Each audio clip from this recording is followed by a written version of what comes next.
आप भारतीय जनता पार्टी दो मुंहा सांप है। अच्छा। जो लोग भारतीय जनता पार्टी के साथ नहीं लड़ सकते हैं उनको अब राजनीति से संन्यास ले लेना चाहिए। आप भारतीय जनता पार्टी दो मुंहा सांप है। अच्छा। ये पूछते हैं कि आम काट कर खाते हैं या चूस कर खाते हैं, तो ये उनका मानसिक स्तर है। कंगना रनावत एक बहुत छोटी सोच वाली महिला है। ये राजनीति की उठापटक की अगर मैं बात करूँ, आपने बोला कि महाराष्ट्र की राजनीति में ऐसा हो, बड़े अफसोस की बात है कि हमारे देश के पत्रकार पूरे देश की राजनीति का स्तर तो ऊंचा देख रहे हैं, महाराष्ट्र की राजनीति का स्तर गिरता हुआ देख रहे हैं। आज पूरे देश की राजनीति जिस निचले स्तर पर आ चुकी है, गिरने की नई बुलंदियां छू रही है देश की राजनीति। कैसे? आप देख रहे हैं क्या नहीं हो रहा है। राजनीति जो आज देश में मर्डर हो रहे हैं, जो दंगे हो रहे हैं, जो तरह तरह के उल्टे सीधे काम हो रहे हैं, अग्निपथ जैसी स्कीम लाई जा रही है, ये राजनीति में राजनेताओं के विफल होने का नतीजा है जो आज देश की जनता को भुगतना पड़ रहा है।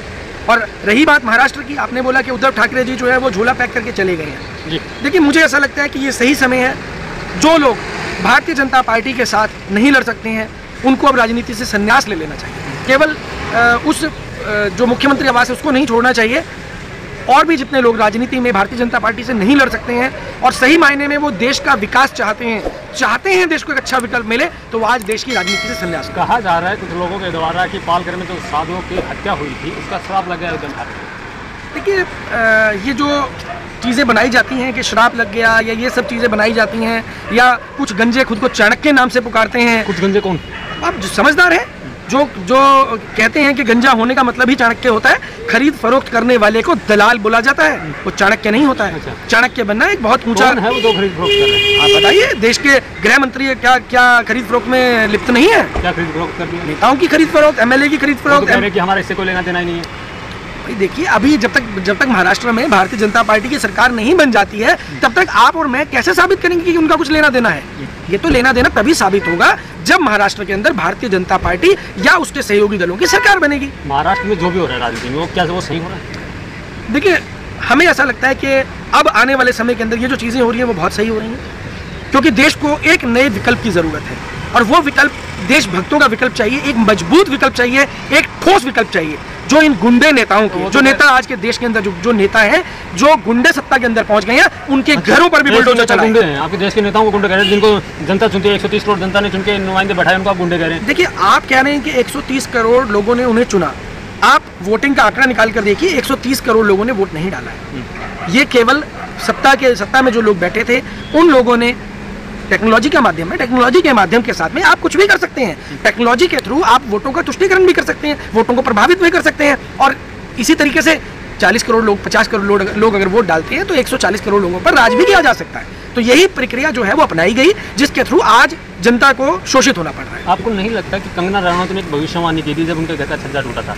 आज मेरे घर का छज्जा टूटा है, कल तुम्हारी सत्ता आई। देखिए, ये जो चीज़ें कहने की बातें हैं, इन चीज़ों से हम सहमति नहीं रखते हैं। कंगना रनावत एक बहुत छोटी सोच वाली महिला है। अच्छा। उनकी जो सोच है, बॉलीवुड अभिनेत्री, आप छोटी सोच महिला के लिए इस प्रकार। देखिए, मैं महिला के लिए नहीं कह रहा हूँ, मैं उस सोच को छोटा कह रहा हूँ। महिलाओं के प्रति जितना सम्मान हम करते हैं उसमें कोई दो राय नहीं है। हम ऑलरेडी जो हमारे साथ जो महिलाएं काम कर रही हैं उनको हम 50% प्रतिनिधित्व देने की बात कर रहे हैं। और ऑलरेडी आप देख सकते हैं कि हमारे साथ जो महिला टीम काम कर रही है, हम उनको एम्पावर करने का भी काम कर रहे हैं। लेकिन ऐसी घटिया सोच जो ये कह दे कि देश की आज़ादी भी जो थी 99 साल की लीज पे मिली थी, ऐसी सोच अगर किसी की होगी तो उस सोच को तो घटिया कहा ही जाना चाहिए। उस सोच को आप बढ़िया कैसे कह सकते हैं, किस बेस पे कह सकते हैं?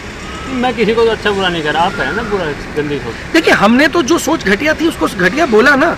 अब अक्षय कुमार अगर प्रधानमंत्री जी का इंटरव्यू लेने जाते हैं और वहाँ जाकर देश के युवा की बात ना उठाकर, रोजगार की बात ना उठाकर, बाकी सब चीज़ें छोड़कर ये पूछते हैं कि आम काट कर खाते हैं या चूस कर खाते हैं, तो ये उनका मानसिक स्तर है।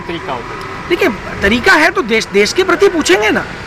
आप आम काट कर खाते हैं या चूस कर खाते हैं, इससे देश के गरीब आदमी की थाली में क्या खाना पहुंचेगा, या गरीब आदमी के घर परिवार को क्या रोजगार मिलेगा?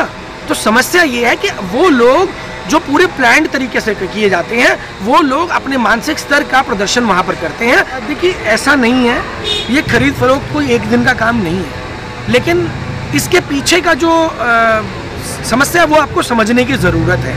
उसमें क्या है, ये खरीद फरोख्त करी क्यों जाती है?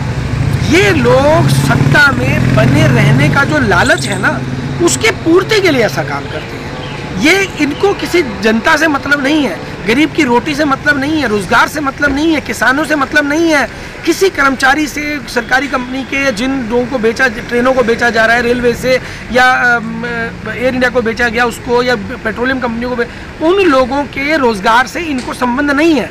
इनको केवल और केवल सत्ता में पहुंचकर, शीर्ष पर पहुंचकर उन सुविधाओं की लग्जरी को एंजॉय करना है। वो नेता जो 1000 रुपए की A1 साइकिल या एटलस साइकिल पे घूमता था, आज 4 करोड़ रुपए की गाड़ी में घूम रहा है। ये सवाल जनता को पूछना होगा। पहली बात तो ये कि वो सत्ता का सुख भोग चुके होते हैं। उसके बाद में जब 2 साल रह गए हैं तो अब आप क्या कर सकते हैं, अब आप अपनी वैल्यू को इनकैश कर सकते हैं। तो जो वो नेता बिक जाते हैं रातों रात, वो लोग करोड़ों रुपए के अंदर बिकते हैं। अब वो जो करोड़ों रुपए के अंदर डील होती है, एक तरफ सेना को देने के लिए पेंशन नहीं बची है, सेना को रेगुलर आप नौकरी नहीं दे पा रहे हैं, जो रिटायर्ड लोग हैं उनको आप पेंशन नहीं दे पा रहे हैं, और एक तरफ आप नेताओं को मल्टीपल पेंशन दे रहे हैं, और करोड़ों रुपए के अंदर नेताओं की खरीद फरोख्त हो रही है। मतलब आप देखिए, जो दो मुँहा सांप, भारतीय जनता पार्टी 2 मुँहा सांप है। अच्छा। जो दोनों तरफ से डसने का काम करती है। सरकार है।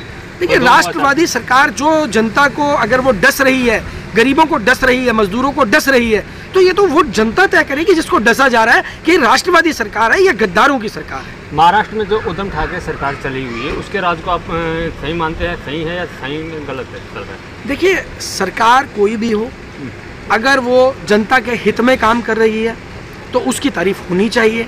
लेकिन जो भी सरकार देश की जनता को तोड़ने का प्रयास कर रही हो, सत्ता को जबरदस्ती हथिया कर रखने का प्रयास कर रही हो, वो सरकार जो है उसको किसी भी हाल के अंदर हमें खिलाफत कर रही है। ठाकरे का राज किस प्रकार देखते हैं? देखिए, उद्धव ठाकरे की बात, एक आप उद्धव ठाकरे को लेकर पूछ रहे हैं, देश के अंदर और भी बहुत राज्य है जहाँ पर ज्यादा वहीं चली हुई है ना। नहीं, आज चल रही है ना, तो आज की ही तो बात। लेकिन नहीं, आज की आप बात कर रहे हैं, इससे पहले दिल्ली के अंदर भी अटेम्प्ट हो चुका है अरविंद केजरीवाल के साथ। इससे पहले तृणमूल कांग्रेस के साथ में जब बंगाल इलेक्शन हुआ था तो भी अटेम्प्ट हुआ था, मुकुल रॉय चले गए थे भारतीय जनता पार्टी के अंदर। तो ये अटेम्प्ट एक पार्टी जो परमानेंट कर रही है, किस बल पे?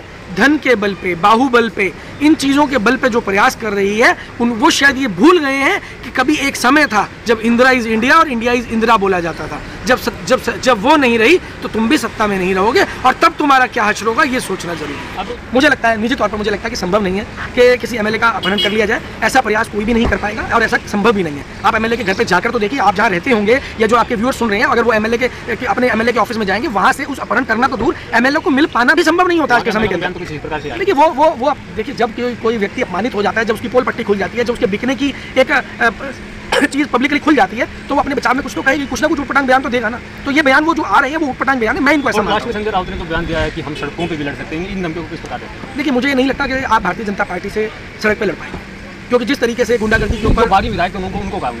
हाँ, मैं वही बोल रहा हूँ कि वो लोग जो बागी विधायक थे, अगर वो उद्धव ठाकरे के साथ हैं या उसके विरोध में, सरकार से लड़ने के लिए आपको गांधी का मार्ग ही चुनना होगा। जो आंदोलन है, अनशन है, सत्याग्रह का मार्ग है। अगर आप ये सोचते हैं कि इस सरकार से उद्धव ठाकरे ने अपनी हार मान ली, इसलिए सीएम आवास खाली कर दिया। मैंने आपको बोला पहले कि जो लोग भारतीय जनता पार्टी से नहीं लड़ सकते हैं, सही समय है उनको राजनीति से संन्यास ले लेना चाहिए।